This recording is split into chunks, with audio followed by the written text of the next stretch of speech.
Nous sommes humains et par définition, nous avons des préférences, des goûts qui nous sont propres et il n'y a rien de mal là-dedans. Cette subjectivité ne nous quitte pas parce que nous endossons un rôle de professeur, d'enseignant, de coach, de mentor, de consultant.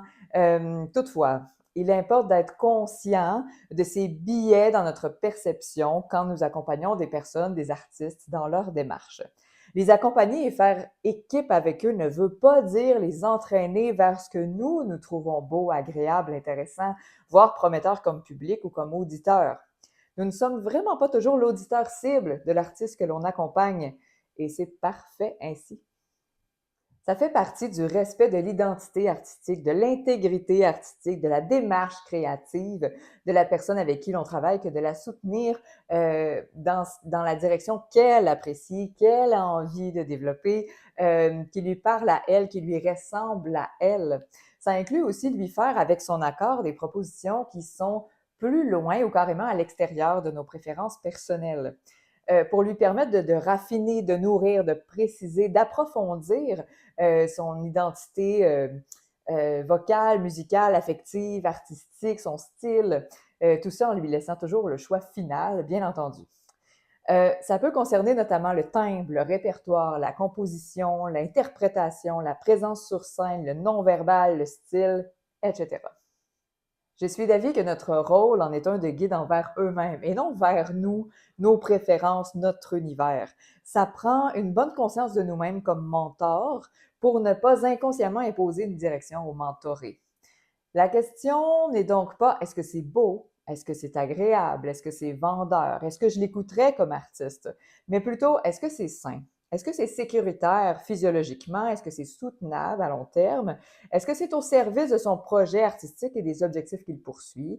Est-ce que ça lui ressemble? Est-ce qu'il se reconnaît? Est-ce qu'il se sent solide, en confiance? Est-ce qu'il est fier du résultat? Est-ce que tous les aspects de son œuvre sont cohérents entre eux? Est-ce que c'est là qu'il veut aller? Est-ce que le plaisir, la passion qu'il ressent, qu'il voue à ses aspirations, à ses activités vocales, musicales, artistiques, euh, est préservé, voire augmenté ou approfondi?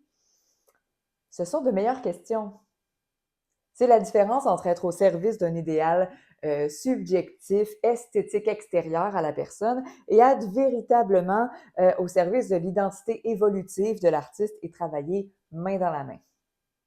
Comme chanteur, vous ne devriez jamais sentir que l'on essaie de vous changer ou de vous faire ressembler à un tel ou à une telle ou de vous faire sonner comme le prof ou d'autres de ses élèves ou de décourager la direction vocale, artistique, musicale que vous souhaitez explorer et enrichir.